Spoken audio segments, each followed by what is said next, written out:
All right, Road Score Week 15, first round of the playoffs. Obviously, we got our top six locked in. We got our top twos on a bye. So we only have two matchups this week. But before I get into that, obviously we have the first four picks of our draft next year locked. Um, I actually think next year's draft is going to be really interesting. Based on how a lot of the top picks this year did not perform as first round picks. So next year's draft already looking interesting. But the number one overall pick will go to Nihil, number two to Galigo, number three to me, and number four to Mirando. Um, so, um, so I just want to check. The championship is week 17. I think that's what it is, right? Um, I'm gonna have to pick a date to pay the winner by. Um, you, we can do whatever. Can either send it to me before then, or we can all just Venmo the winner. But I'd like the winner to get all their winnings within a certain time gap. Um, maybe like within a week, or by a certain, maybe by the playoffs, the wild card. I don't know. We'll figure that out. I'll look at the dates, but. Let's get into how we got to our playoffs last week. Um, Rando put up 194. He just needed a Brett loss to get in. Didn't happen. Tua had 23. Jamar, I feel like I wasted Jamar this year. Number one in catches, yards, and touchdowns. Juwan Jennings was a good pickup, 25. Yeah, -3 from my defense. But Miranda had Jettis with 27, Bop with 12, Tay with 22, Achane 17, Rico Dowdle 14, Kittle 16, Braylon Allen 10. It was a good performance, just came up short when it came to needing a loss.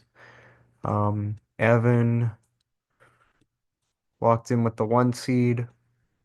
Started Brock, he had 22, London with 10, CD 19, JSN 16. Monty 18, Guarendo 25.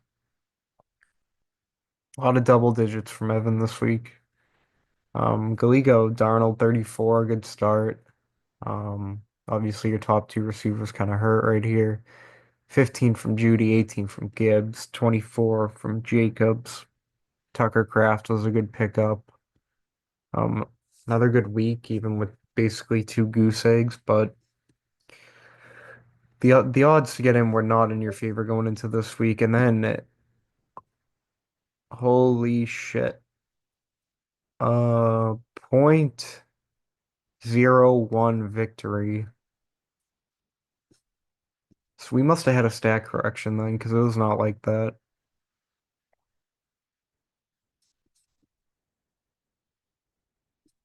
Um, Level 14, Puka with 36, Shakir with 18, Jaden Reed with a goose egg. Bro literally could have started. He didn't even have anyone else, so never mind. Chase Brown with 22, Charbonnet with 36, Boswell with 11, two goose eggs. And then we have a legendary performance by Josh Allen. Apparently, he's the first QB to reach 50 points. That's just how he does it. Um, Connor with 22, Kamara with 11, Fryermuth with 12, Tracy with 18. That should get you a dub. 51 from Josh Allen.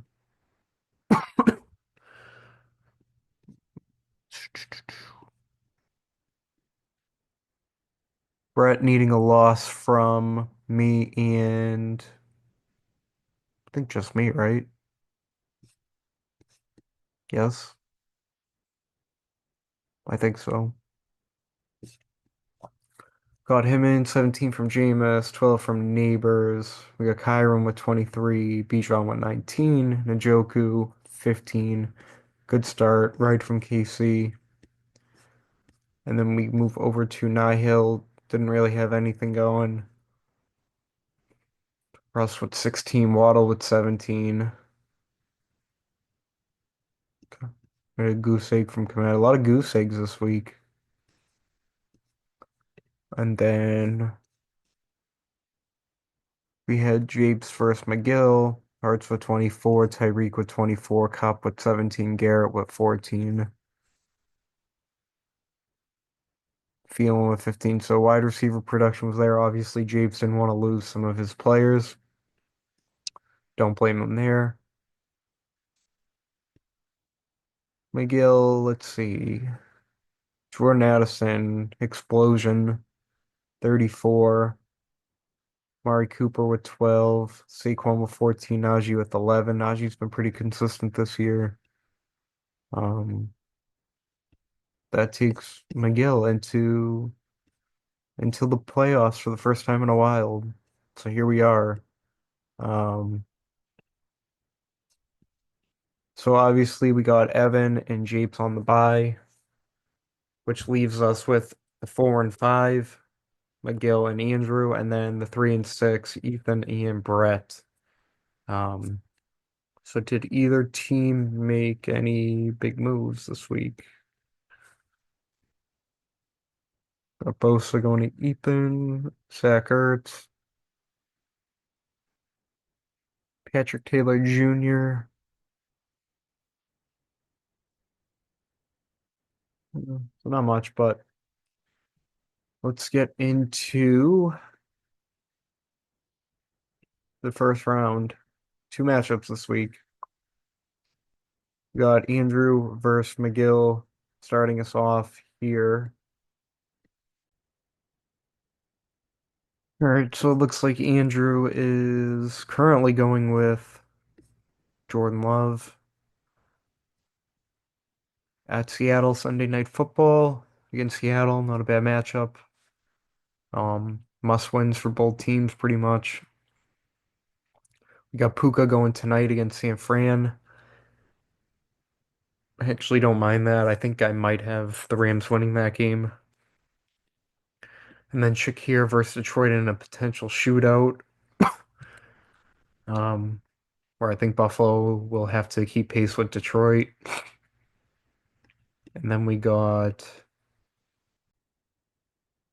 Perry against New Orleans. Chase Brown against Tennessee is a great matchup.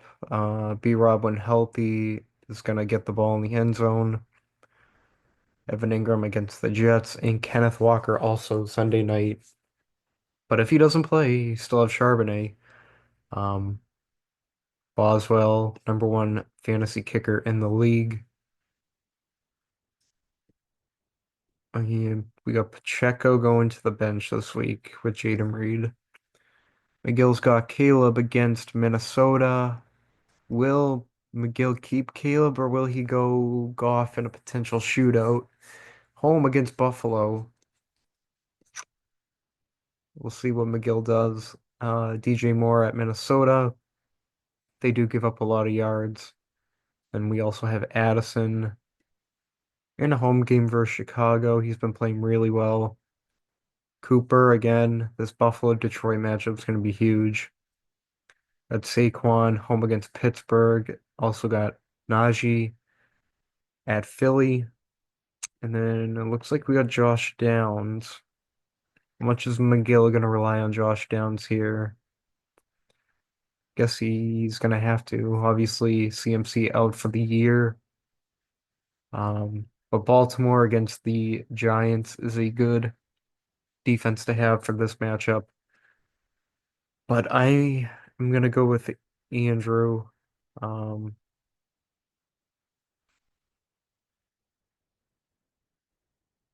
I feel like he's been getting some consistency, whereas McGill, sometimes Caleb and DJ, it's hit or miss. And the same goes for Cooper. I feel like Addison's been playing well lately. Um, I don't know what to expect from Kate Otten and Josh Downs. I think your defense could play a big role this week, but that's who I'm going to go with. And that brings us to the 3 versus 6. We got Brett versus Ethan. Brett keeping Jameis in against KC. Obviously, gonna have to keep up with them. We got Malik Neighbors versus Baltimore, Zay versus the Giants, and Brett's going Mooney versus the Raiders. Obviously, his team basically comes down to these three players right here, Kyron, Bijan, and Bowers. Love Kyron tonight. I think Bijan's got a great matchup, and I think Bowers is going to be playing from behind. So,